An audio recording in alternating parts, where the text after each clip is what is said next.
Hello and welcome to the Miles Academy. In today's session, we'll discuss some important newspaper articles from 28th October 2022. For more study materials and updates, you may also join our WhatsApp group. We'll provide the link of the group in the description below. So this is the list of topics that we'll cover in today's session. Let's start. So the first article for the day is about Russia hitting Ukraine's capital with wave of kamikaze drones. So through these articles, we'll try to learn about the mechanism of the kamikaze drones. अब देखिए, this has been a really disturbing news which have come from Ukraine. ठीक है, जहाँ पे कहा गया है कि a body of pregnant woman and a husband found hugging each other after drone attack in Ukraine. ठीक है, सो इसी के बारे में हम बात करेंगे what this drone attacks are all about. So this is in regard to the recent ongoing Russia-Ukraine war. So the news says that Russia blasted the Ukrainian capital, that is Kyiv, with a deadly wave of kamikaze drones in the renewed attack that set apartments ablaze as soldiers fired into the air. So let's learn about this kamikaze drones के बारे में हम बात करेंगे. This can be important for our prelims and mains perspective से this can be important for GS paper 3 defense technology point of view. Then this has been taken from the Mirror. So about the current context, recently Ukraine's capital region, that is Kyiv, was struck by Iranian-made kamikaze drones. The first thing that you should know about these kamikaze drones is that these are an innovation by Iran. These kamikaze drones are not new and have also been supplied by the US to Ukraine. So this drone the drones are actually with Ukraine as well, because they have been supplied by US, because the Western countries are supporting Ukraine against Russia in this war. So about the kamikaze drones, they are small unmanned aircraft. So ये क्या है? Drones ही है, which are unmanned in nature aircraft that are packed with explosive that can be flown directly at a tank or a group of troops that are destroyed when it hits the target and explodes. So basically क्या होता है, जब ये target को hit करता है तो it basically explodes and also it causes a great damage to the tank or the or persons or the group of troops. ठीक है? So they are called switchblade भी कहा जाता है इनको, because their blade-like wings spring out on launch. तो हम इसके बारे में बात करेंगे आगे कि how it looks like, but you should know that they are called as switchblade. The drones have the capability of going past traditional defenses to strike its targets and also cost a fraction of what the larger counterparts do. तो यहाँ पे यही कहा गया है कि ये जो हम जो मान लीजिए कि normally war वगैरह में, या मान लीजिए if we need to attack someone or a region, then हम क्या करते हैं? Through air, then we use air strike. पर एयर स्ट्राइक जो होता है normally it is done by aircraft और हेलीकॉप्टर्स एटसेट्रा. ठीक है, लेकिन इस केस में ये जो ट्रेडिशनल मेथड्स है, सो ट्रेडिशनल मेथड्स से क्या होता है, they actually easily it gets caught. ठीक है, but this has the capability of going past the traditional defenses. So जो defense system है, the defense system के beyond होता है this kamikaze drones, and also जो cost है, cost of आप कह सकते हो कि cost of employing or deploying this kamikaze drones is quite less as compared to the aircraft or the helicopters that we traditionally use. The small lethal drones are difficult to detect on the radar, and they can even be programmed to hit the targets without human intervention based on facial recognition. तो यहाँ पे अगर मान लीजिए human अगर इसे operate नहीं भी करता है, then also it can be used because the target already you can say जहाँ पे भी hit करना है, we can fix the target and post that there is no human intervention that is required. ठीक है, तो basically ये जो आप कह सकते हो जो kamikaze drones है, तो Russia is basically upgraded this Iranian kamikaze drone to boost its lethality and accuracy. तो इनिशियली या आप कह सकते हो कि ओरिजिनली ये जो kamikaze drones है of Ukraine, they are not that lethal और एक्यूरेट. ठीक है, तो रशिया ने क्या किया, इनको अपग्रेड कर दिया है to boost its lethality and accuracy so that they can overpower the Ukraine's in this war. So this you can see in the picture is that of a kamikaze drone. So kamikaze drone में आप देख सकते हो these are the blade-like wings, ठीक है, which spring out on launch. So इसी कारण से ये blade-like wings के कारण इसको switchblade भी कहा जाता है. ठीक है, now let's look at the specification. So कहा गया है कि they are very lightweight in nature. They weigh only 5.5 pounds, including its small warhead. The switchblade can be taken into battle in a backpack only. तो हम जो regular backpack use करते हैं उसी में इसे carry किया जा सकता है, because they are compact in nature and they have a capacity of flying up to 7 miles to hit the target. तो as a drone you can say इसका range काफी ज्यादा है. It can also be, यहाँ पे जो blast radius है, the blast radius can also be adjusted. ठीक है, the switchblade has a feature that allows the operator to adjust the blast radius. The blast radius is nothing but the distance from the source that will be affected when an explosion occurs. तो basically ये range होता है of the damage that would cause. So it can, यहाँ पे example बताया गया है कि it can kill the driver of a vehicle but not a passenger. So you can understand how much it can be adjusted and about its accuracy as well. There are also cameras for central view of areas of operation. तो जो operation में जहाँ पे target है तो उसे view करने के लिए कैमरा भी यहाँ पे लगाया जाता है. The Switchblade also has cameras that show a target seconds before impact.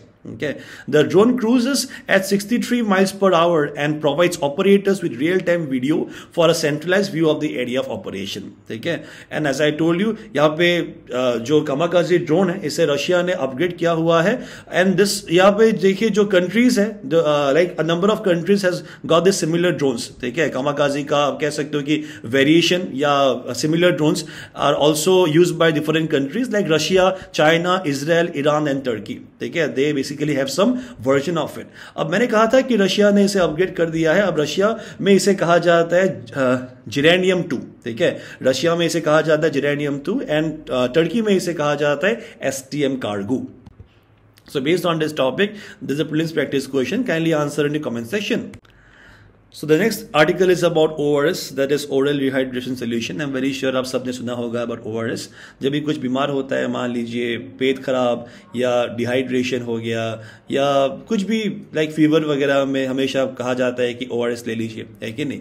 तो अभी बात ऐसा है कि इनका जो पायनियर है जिसने स्टार्ट किया था या फाइंड किया था, that is doctor Dilip Mahalanobis. ना उनका हाल ही में डेथ हो गया है. ठीक है, so who pioneer the oral rehydration solution treatment as a simple effective remedy for dehydration has passed away. तो ORS जो है it is basically a remedy for dehydration ही है. नॉर्मली आप कह सकते हो कि इससे पहले क्या यूज करते थे, हम सलाइन यूज करते थे, लेकिन अभी के टाइम में हम ओरली यूज करते हैं. ठीक है, in the mild cases basically. तो this can be important for our prelims and mains के लिए. जिस पेपर टू हेल्थ पर्सपेक्टिव से भी इंपॉर्टेंट है. मेंस में हालांकि इतना इंपॉर्टेंट एक्चुअली है नहीं. And this is been taken from the Indian Express. So here in the picture you can see here is Dr. Dilip Mahalanobis. Now he pioneered the ORS treatment as a simple effective remedy for dehydration, but he has passed away recently. So what is ORS? ORS is a combination of water, glucose and salt. तो यहाँ पे चीनी और नमक दोनों ही रहता है. Is a simple and cost effective method of preventing dehydration. It is an alternative to intravenous rehydration therapy. अब ये जो इंट्रावेनस या IVR जो ये थेरापी है, that is intravenous rehydration therapy for preventing and treating dehydration. तो ये normally in simple terms आप कह सकते हो कि it is use by intravenous fluid which are specially formulated liquid जो है that are injected into the vein through an injection. ठीक है, टू प्रिवेंट और ट्रीट डिहाइड्रेशन. तो सरल सा भाषा में हम इसे सलाइन कहते हैं. ठीक है, ये तो हो गया technical language, but in easy language we call it as saline. So saline जहां पे फिजिबल नहीं होता, जहां पे अवेलेबल नहीं होता, we can treat the patient using ORS. ORS जो है इट इज कैलकुलेटेड बाय कहा जाता है कि जो therapy by the ORS now it has helped to save the lives of over 60 million persons in the world. And this data has been revealed by WHO. So about Dr. Mahalanobis थोड़ा जान लेते हैं. Now he was born on 12th of November 1934 in West Bengal. Dr. Mahalanobis has studied in Kolkata and London and joined the John Hopkins University International Center for Medical Research and Training in Kolkata in 1960s, where he carried out research in the ORS therapy. ठीक है, Dr. Mahalanobis जो है he was working in overflowing refugee camps during 1971. तो यहाँ पे ही उन्होंने start किया था, you can say the idea or this the usage of this ORS during the 1971 Bangladesh Liberation War, when he came out with the formula of ORS. So from 1975 to 1979, he has also worked in cholera control for the WHO. उन्होंने WHO के लिए भी काम किया हुआ है in places like Afghanistan, Egypt and Yemen. He was basically the superintendent of medicine or medical आप कह सकते हो, who was working to control the cholera in these places.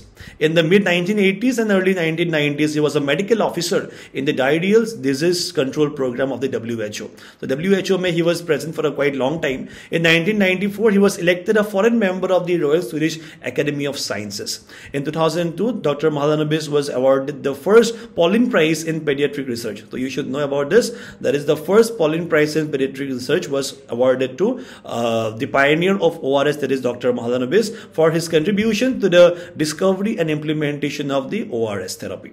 In 2006, he was awarded to हो ये मतलब before his death he was the मतलब कह सकते हो कि it is the last of his achievement, जहां पे was awarded with the prince Mahidol prize for his role in the development and application of the ORS. तो आप देखोगे जितना भी उनका लाइफ में whatever achievements he have done, it is in the field of ORS, and also he has been awarded with a number of awards for this purpose. तो इसी topic के बेसिस पर there's a police practice question. Please answer in the comment section. There's a high probability of such question being asked this time from ORS or about Dr. Mahalanobis say. So kindly answer in the comment section. The next article is from Arunachal Pradesh, where the agriculture minister, that is Tage Taki ji, now he has distributed the Kisan credit card, ठीक है, तो the farmers in Ziro. तो जीरो में this event has taken place. उन्होंने कहा है कि no nation can afford to be happy if farmers are not happy, ठीक है। This line is very important, it can be directly asked in the examination to comment about it. Therefore welfare of the farmer is of prime importance, said minister of agriculture Tage Taki during अ किसान credit card distribution event, ठीक है। This can be important for GS paper two government policies and GS paper two agriculture point of view. This been taken from the Arunachal Times. Now इस article से हम बात करेंगे about the Kisan credit card scheme के बारे में, because ये important है, and this is brought about with the aim of simplifying the procedure for farmers in getting adequate and timely credit या लोन आप कह सकते हैं। तो ये जो स्कीम है, that is the Kisan credit card scheme, this is quite similar to the credit card that we normally use. So this was brought about with the aim of simplifying the procedure for farmers in getting adequate and timely credit. That is, अब देखिए normally जो farmers है उनका loan का बड़ा issue रहता है, ठीक है, क्रेडिट का, तो ताकि उनको जो लोन है वो टाइम पे मिले एंड एडिक्वेटली मिले, this was the reason why this Kisan credit card scheme was brought about. Now this would also help the farmers in the purchases of agricultural inputs such as seeds, fertiliser, pesticide. तो अगर मान लीजिए आपके पास credit है, definitely you will be able to buy such product. तो इसमें देखिए क्या क्या कवर होता है, post harvest expenses, consumption requirements, investment in credit requirements for agricultural and allied activities. Now these are the things that are covered in this KCC. अब ये जो स्कीम है, this was implemented by commercial bank. अब देखिए यहाँ पे जो authorities है which are responsible for giving away the cards और for giving the credit are the commercial bank. उसके बाद जो रीजनल बैंक होते हैं, रीजनल रूरल बैंक्स, उसके बाद the small finance banks and also the cooperatives. छोटी KCC scheme, the farmers are exempted from high rate of interest. तो normally हम जब लोन लेते हैं बैंक से तो काफी इंटरेस्ट हमें चुकाना पड़ता है। फॉर एग्जांपल मान लीजिए अगर हम पर्सनल लोन लेते हैं, सो आजकल के टाइम में the interest rate is almost 15% या उससे भी ज्यादा होता है। लेकिन इस केस में क्या होता है, गवर्नमेंट यहाँ पे सब्सिडीज पे करता है, तो इंटरेस्ट क्या हो जाता है, वो कम हो जाता है। It is only between 2% to 4%, ठीक है। And this low interest rate जो है, it help farmer in repaying loans better. तो क्योंकि मान लीजिए क्योंकि पैसा अभी इंटरेस्ट के तौर में इतना नहीं देना पड़ता है, तो इसीलिए फार्मर्स जो है वो आसानी से इसे रिपे भी कर सकते हैं।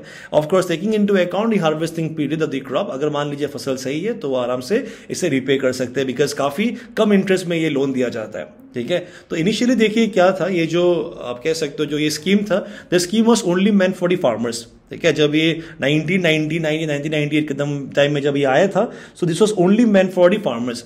उसके बाद ये आप कह सकते हो कि जो एग्रीकल्चर में जो allied and non farm activities है उसके लिए भी ये स्कीम लाया गया था इन द ईयर 2004, ठीक है।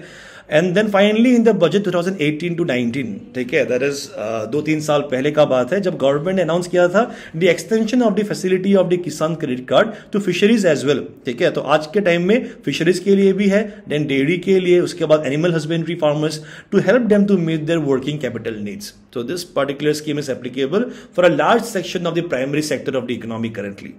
Now let's look at the features of this particular scheme which was brought about in the year 1998. तो देखिए ये जो स्कीम है, तो through this scheme the farmers will be able to meet their financial requirements along with any expenses incurred during the post harvest season. तो देखिए normally क्या होता है, फार्मर्स का जो भी सारे एक्सपेंसेस है तो वो सारे एक्सपेंसेस वो मीट करने के लिए उनको लोन लेना पड़ता है। लेकिन अगर मान लीजिए कि बैंक उनको लोन प्रोवाइड नहीं करते, अगर उनको इजी लोन नहीं मिलता है, तो what they do is that they regent on the private lenders, ठीक है। एंड प्राइवेट लेंडर्स का यू शुड नो कि उनका जो इंटरेस्ट रेट होता है वो बैंक से काफी ज्यादा रहता है, पहला बात। और दूसरा बात ये भी है कि वो जो लोन है उससे आप कह सकते हो कि रिकवर करने के लिए वो काफी हार्श मेथड भी अपनाते हैं, which also leads to the farmer suicide, ठीक है। तो this is the reason why this would be acting like a benefit for the farmers. A loan of ₹3 lakh can be sanctioned and produce marketing loans can be obtain. तो 3 लाख तक का एक यहाँ पे loan sanction किया जाता है। The farmers eligible for the KCC scheme will be issued a savings account with affordable interest rate. ठीक है, सेविंग्स अकाउंट भी उनके लिए ऑफर किया जाता है. The KCC scheme will facilitate a hassle-free disbursement procedure and a flexible repayment loan. तो अभी मान लीजिए if you have ever applied for a loan, you would know, या मान लीजिए आपका फैमिली में किसने लोन अप्लाई किया है, आपको पता चलेगा कि कितना बैंक पे जाना पड़ता है, कितना दौड़ना पड़ता है, कितना सारा वहां पे आपका पेपर वर्क रहता है, डॉक्यूमेंटेशन रहता है. ठीक है, आपका जो क्रेडिट कोड वगैरह, क्रेडिट कार्ड जो है वो, मतलब क्रेडिट स्कोर जो है वो सारा चीजें आपका चेक किया जाता है, एंड फाइनली लोन आपको दिया जाता है, लेकिन after a lot of effort. लेकिन इस केस में this is quite hassle free in nature. और अगर मान लीजिए कि लोन अगर 1.6 लाख तक ही है ना, तो इस केस में there is no need for showing any kind of collateral. Collateral basically mortgage होता है जो आपको लोन देने टाइम में आपको गिरवी रखना पड़ता है. इस केस में लेकिन आपको कोई भी कोलेटरल आपको नहीं रखना पड़ता है.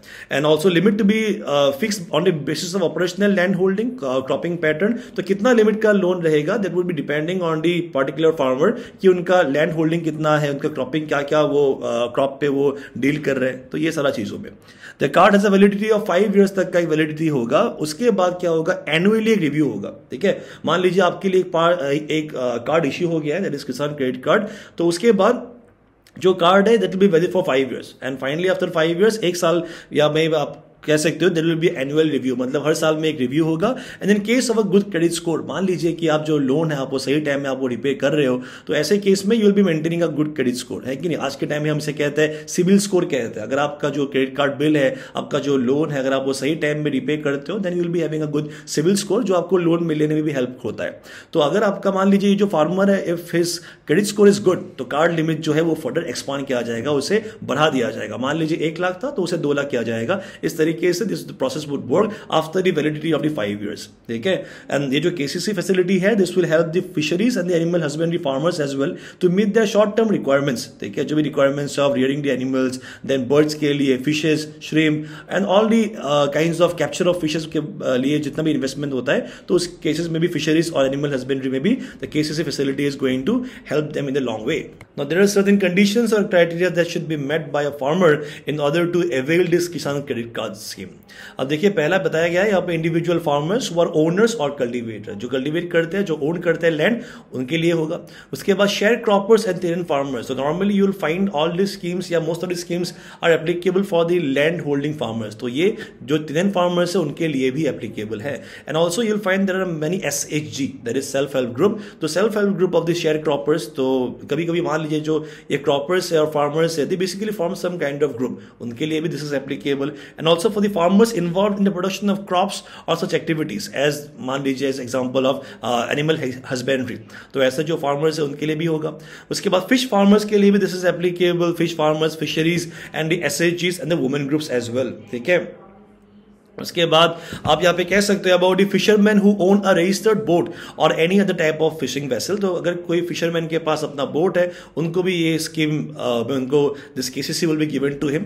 And also the poultry farmers and even those who raise sheep, rabbit, goats, pigs etcetera. ठीक है, and in the case of dairy के केस में it will be provided to the farmers, the dairy farmers, to the self help group and the tenant farmers who own or lease or rent their sheds. So based on this topic, that is KCC के बारे में, there's a question that has been given. Kindly look through the options and answer in the comment section. The next article is about the Interpol. You must have heard about the Interpol in the Hollywood movies. So the 90th General Assembly of the Interpol has recently taken place, or is currently taking place in New Delhi. Okay, so the news says that Prime Minister Modi will address the 90th Interpol General Assembly, which is taking place in New Delhi's Pragati Maidan. Now this can be important for our prelims as the meeting is being held in India, and also from mains perspective it can be important from GS paper to important international institutions point of view. This has been taken from the Hindu. So this you can see the logo of Interpol, and the current context says that a General Assembly of the Interpol, that is International Criminal Police Organization. This can be asked in the examination. Now it is meeting in Delhi for 4 days, from October 18 to October 21st. So currently अभी ये meeting चल रहा है in Delhi में. ठीक है, so अब देखिए, because India is hosting the 75th year of India's independence, so India had proposed to host the Interpol's General Assembly of 2022 at New Delhi. ठीक है, तो इसी के कारण finally the General Assembly has has agreed to host the meeting, and this is the reason why the meeting has been held in New Delhi. ठीक है। और ये जो इवेंट है, the event is basically important for India because it would provide an opportunity to showcase the best practices in the India's law and order system to the entire world. ठीक है। So in this particular meeting, यहाँ पे मैंने बताया है about the meeting जो general assembly है। So this general assembly is basically attended by number of delegates and dignitaries. तो जिनको एड्रेस किया है प्राइम मिनिस्टर मोदी ने, तो ये delegates actually include the ministers, the police chief of various countries, then the heads of the national central bureaus and the senior police officers. And this is the second time since 1997. तो 1997 के बाद ये second time हुआ है जहाँ पे जो ये इंटरपोल का जनरल असेंबली है, it has been conducted in India. ठीक है। Now currently the strength of the Interpol is 195 member. तो कुछ जान लेते हैं अबाउट द इंटरपोल के बारे में। It was setup in the year 1923 और इसे सेटअप किया गया था the secure information sharing platform.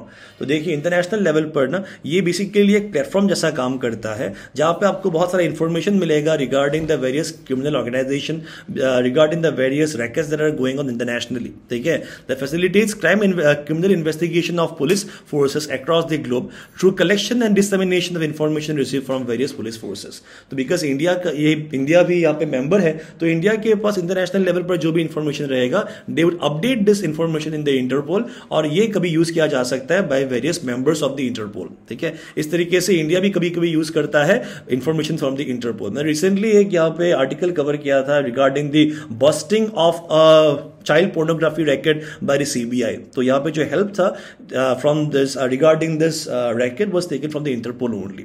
Now ये जो इंटरपोल है, it is headquartered in Lyon at France और it keeps track of the movement of criminals and those under the police radar in various region. ठीक है। Basically यहाँ पे क्योंकि ये पुलिस का ऑर्गेनाइजेशन है, तो यहाँ पे किस तरीके से क्रिमिनल्स मूव कर रहे हैं, तो ये सब यहाँ पे इंफॉर्मेशन पाया जाता है। And tips of the police forces, तो जब भी मान लीजिए कुछ अगर कुछ नेसेसरी होता है कोई पुलिस डिपार्टमेंट को इन सम कंट्री, तो this Interpol will be providing the necessary information which will benefit that particular nation in securing their peace and law. ठीक है। And it also aims to promote the widest possible mutual assistance between criminal police forces. तो चलिए जान लेते हैं कि interpole काम कैसे करता है। तो सबसे एपेक्स में जो इंपॉर्टेंट बॉडी है, it is the general assembly, जो इस बार इंडिया में हुआ है। So the general assembly is the supreme governing body. ठीक है। It is the most important body which almost takes the major decisions which comprises the representative from each of the member countries. तो यहाँ पे आपको कितना members मिलेगा? 195 members मिलेगा because there are 195 members currently in the Interpol. तो ये हर साल में एक बार मीट करता है। It works on the principle of one country one vote. तो हर एक कंट्री के पास एक वोट है। तो ये जो डिसीजन था about the general assembly being conducted in the case of new Delhi, तो ये भी पास किया गया था by voting only, by majority only. The head of the Interpol is the president. ठीक है। तो प्रेसिडेंट होता है who is elected by the general assembly. तो करेंटली जो प्रेसिडेंट है उनका नाम है अहमद नसीर अल रईसी। ठीक है। ये नाम भी इंपॉर्टेंट है, कभी आपको प्रीलिम्स में पूछा जा सकता है। Of the he belongs to the country UAE, that is United Arab Emirates. Now he comes from one of the member nation से आता है and holds the office for 4 years. तो ये जो प्रेसिडेंट है उनका टर्म रहता है 4 साल। Their day-to-day activities are overseen by a full-time secretary general elected by the general assembly only, who holds the office for 5 years. तो जो प्रेसिडेंट है उनका टर्म है 4 years और जो सेक्रेटरी जनरल है his term is 5 years. ठीक है। The general assembly also lays down the policy for execution by its secretariat, which has several specialized directorates for। देखिए यहाँ पे क्या होता है ना, जो ये जनरल असेंबली है, तो जनरल असेंबली मैंने बताया कि it is the governing body. ठीक है। तो गवर्निंग बॉडी क्या करेगा? It is the task is to lay down the policy. ठीक है। Basically lays down the policy, और जो पॉलिसी है उसे एग्जीक्यूट कौन करेगा? एग्जीक्यूट करता है सेक्रेटेरिएट। और ये जो सेक्रेटेरिएट है इसके अंदर में आपको मिलेगा बहुत सारा डायरेक्टरेट। बेसिकली ये सारा ऑफिसर्स है। ठीक है। और ये जो ऑफिसर्स है they can be based on cyber crime, then terrorism, drug trafficking. तो ये सारा डायरेक्टरेट्स आपको पाया जाता है अंडर दिस सेक्रेटेरिएट। और मान लीजिए जो भी जैसा केस है या इंफॉर्मेशन चाहिए उस हिसाब से this directorates basically function. This is how the Interpol basically works. And in each country, an Interpol NCB is there. NCB का meaning है National Central Bureau, which provides the central point of contact for the General Secretariat and the other NCBs. तो देखिए हर एक country में क्या मिलेगा? आपको एक NCB मिलेगा। NCB का काम क्या है? NCB will be communicating and it will be linking all the information with the other NCBs and who? And the यहाँ पे General Secretariat। ठीक है। It is basically a point of contact है वो। ठीक है। इंडिया के केस में ये जो NCB है, it is CB। CBI, that is the central bureau of investigation. ठीक है, तो हर एक कंट्री का जो यहाँ पे NCBI होता है वो आपस में कनेक्ट करता है, and also they connect with the general secretariat for the purpose of sharing information regarding the crime like cyber crime, then terrorism, drug trafficking, financial crime. तो ये सारा functions basically are played by the Interpol. Now इसी topic के basis पर please practice question, please answer in the comment section. Now these were the questions that I had asked in the previous video. Let's look at the answers. So कल हमने discuss किया था about the MPI, that is the Multi Dimensional Poverty Index, जो कि हाल ही में release हुआ है, the Global MPI of the current year 2022। तो इसमें अगर आपने देखा होगा, it includes the deprivation of education, health, assets and services at household level, but it does not include the purchasing power parity and the extent of budget deficit. Hence, option number A is the correct answer. उसके बाद यहाँ पे पूछा है about the factors of the current ocean current। तो यहाँ पे आप देखो कि revolution of Earth is not a factor. Hence, 1, 2 and 3 are the correct answer. That is option number B. In the case of Battle of Walong, which is about the Indo-Chinese aggression, तो ये हुआ था 1962 में। ठीक है, so this battle took place in the year 1962. So for now, that was all from our side for this session. Thank you so much for joining, and we'll meet the next one. Bye bye and take care.